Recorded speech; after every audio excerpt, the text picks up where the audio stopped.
બનાસકાંઠા જિલ્લામાં લગ્નના કાયદામાં સુધારો કરવાની માંગણીએ હવે જોર પકડ્યું છે। હિન્દુ સંગઠનો દ્વારા લિવ ઇન રિલેશનશીપને રદ કરવાની માંગ સાથે કાંકરેજ ખાતે મોટી રેલીનું આયોજન કરવામાં આવ્યું। આ રેલીમાં મોટી સંખ્યામાં હિન્દુ સંગઠનના સભ્યોએ ભાગ લઈ લિવ ઇન રિલેશનશીપનો વિરોધ નોંધાવ્યો।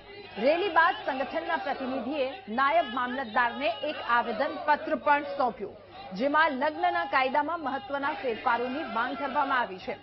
આવેદનપત્રમાં મુખ્ય માંગણી એ કરવામાં આવી છે આ તમામ લોકો દ્વારા કે પ્રેમ લગ્નના કિસ્સામાં માતા પિતાની સંમતિ, એમની ફરજિયાત સહી લેવાની જોગવાઈ લાગુ કરવામાં આવે। હિન્દુ સંગઠનના આ તમામ સભ્યોએ જણાવ્યું કે લિવ ઇન રિલેશનશીપ સંસ્કૃતિ અને પરંપરાની વિરુદ્ધ છે અને એ યુવાનોમાં ખોટા મૂલ્યોને પ્રોત્સાહન આપી રહી છે। કાંકરેજ તાલુકાની અંદર એક પ્રેમ લગ્નના ફેરફાર માટે અને મૈત્રીકરણના કાયદાના રદ માટે એક મહારેલીનું આયોજન રાખેલું છે। એના અનુસંધાને તમામ જ્ઞાતિના અમે આગેવાનો પ્રજા મળેલા છે।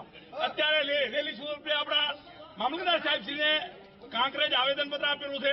અમે સરકારશ્રીને કહેવા માંગીએ છીએ કે અમારી માંગણી છે કે માતા પિતાની મંજૂરી ફરજિયાત કરે અને મૈત્રી કરાર તાત્કાલિક રદ કરે। આના અનુસંધાને અમે દિયોદરમાં આવેદનપત્ર આપ્યું હતું, મહેસાણાની અંદર આવેદનપત્ર આપ્યું હતું। એવી જ રીતે અત્યારે કાંકરેજ તાલુકાની અંદર શિવોરની અંદર મામલતદાર સાહેબશ્રીને આવેદનપત્ર આપ્યું છે। અમે સર્વ સમાજની જે વેદના છે, સર્વ સમાજની જે લાગણી છે એને વ્યક્ત કરવા માટે આજે અમે મામલતદાર સાહેબને આવેદનપત્ર આપ્યું।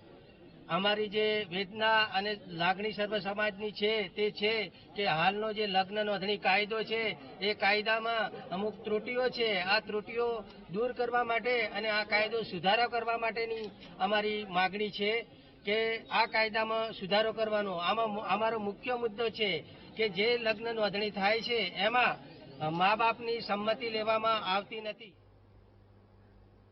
તો દાહોદની